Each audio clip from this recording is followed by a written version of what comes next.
स्वातंत्र्य दिनाच्या दिवशी नाशिकमध्ये रिंग रोड बाधित शेतकऱ्यांनी जिल्हाधिकारी कार्यालयासमोर आत्मकलेश आंदोलन करत प्रशासनाविरोधात तीव्र नाराजी व्यक्त केली आहे। प्रस्तावित रिंग रोडमुळे सुपीक शेती, घरं, विहिरी आणि इतर मालमत्ता बाधित होणार असल्याचा दावा शेतकऱ्यांनी केलाय। रिंग रोडचं विज्ञापन अलाइनमेंट बदलून मखमलाबाद गोवर्धनऐवजी गवळणवाडी मार्गे पर्यायी मार्गाचा विचार करावा अशी प्रमुख मागणी आंदोलनकर्त्यांनी केली आहे। त्याचबरोबर बाजारभावानुसार योग्य मोबदला द्यावा आणि शेतकऱ्यांना विश्वासात घेतल्याशिवाय भूसंपादनाची प्रक्रिया पुढे नेऊ नये अशीही मागणी करण्यात आली।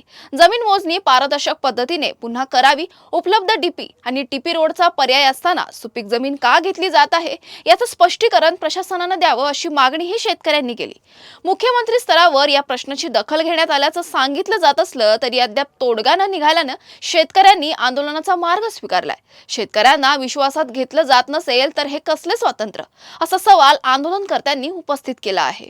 आज भारताचा 80वा स्वातंत्र्य दिन आपण साजरा करतोय, परंतु शेतकरी आजही गुलामगिरीमध्येच आहे।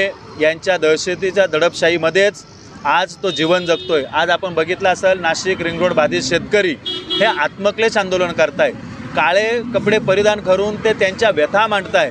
राज्याचे मुख्यमंत्री देवेंद्र फडणवीस सकारात्मक असताना जिल्हाधिकारी आयुष प्रसाद आणि MSIDCचे सर्व अधिकारी मिळून शेतकऱ्यांची गळचेपी करताय, शेतकऱ्यांना मरणाच्या दारात ढकलताय।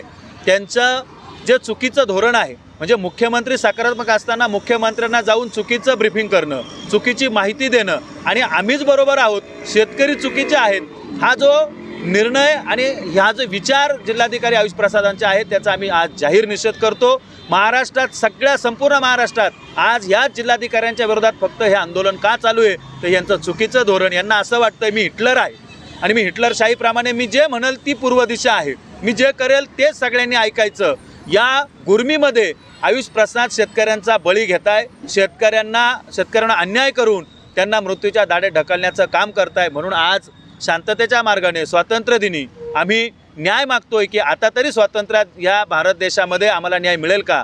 गिरीश भाऊ, तुम्ही आम्हाला शब्द दिला होता की मुख्यमंत्र्यांकडे बैठक घेऊ, ती बैठक तुम्ही घेतल्यानंतर देवेंद्र फडणवीसांनी आम्हाला शब्द दिला की अधिकारी आणि शेतकरी शिष्टमंडळ यांची एकत्रित बैठक त्या ठिकाणी होईल आणि त्याच्यातून अंतिम तोडगा चांगल्या स्वरूपात काढला जाईल। पण आज काय झाले, गेले 20 दिवसापासून शेतकरी वाट बघताय आणि एकीकडे हे हिटलरशाही असलेले आयुष प्रसाद शेतकऱ्यांच्या विरोधात नवीन आदेश काढताय, जबरदस्ती भूसंपादनाच्या धमक्या देत आहे।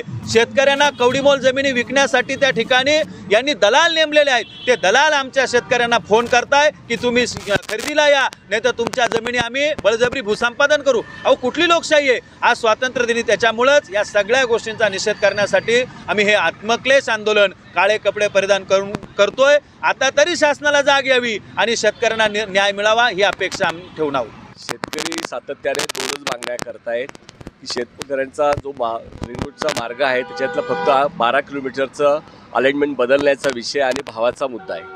या दोन गोष्टीसाठी इतका वेळ का जातोय हा खरा प्रश्न आहे। मुख्यमंत्री म्हणतायत की याचा विचार करा आणि लगेच मिटिंग बोलवा। मिटिंग बोलवण्याच्या ऐवजी जिल्हाधिकारी शेतकऱ्यांमध्ये संभ्रम निर्माण करून असलेला प्रोजेक्ट पुढे नेण्याचा प्रयत्न करतायत। ही अतिशय खेदाची बाब आहे आणि अतिशय संविधानिक मार्गाने आंदोलन करत असताना सुद्धा जर शासन प्रतिसाद देत नसेल तर या पुढच्या काळात शेतकऱ्यांनी कोणतं आंदोलन करावं हे सरकारने सांगितलं पाहिजे असं मला वाटतं। आज स्वातंत्र्य दिनी शेतकऱ्यांना या ठिकाणी आंदोलनाला बसावं लागतं। हे खरोखर स्वातंत्र्य शेतकऱ्यांना मिळाले का? शेतकरी अजून गुलामगिरीमध्ये आहे, हीच भावना महात्मा फुलेंची होती आणि आज सुद्धा स्वातंत्र्य मिळून सुद्धा 80 वर्षांनी सुद्धा शेतकऱ्यांना आंदोलन करावं लागत असतं जमिनीसाठी, आपल्या हक्कासाठी। हे दुर्दैव आहे। शासनाने आजच्या आंदोलनाची दखल घेऊन निर्णय घ्यावा, अन्यथा या पुढच्या काळातलं आंदोलन हे वेगळ्या मार्गाने होईल याची जबाबदारी शासनाची राहील असा इशारा आम्ही आज देत आहोत।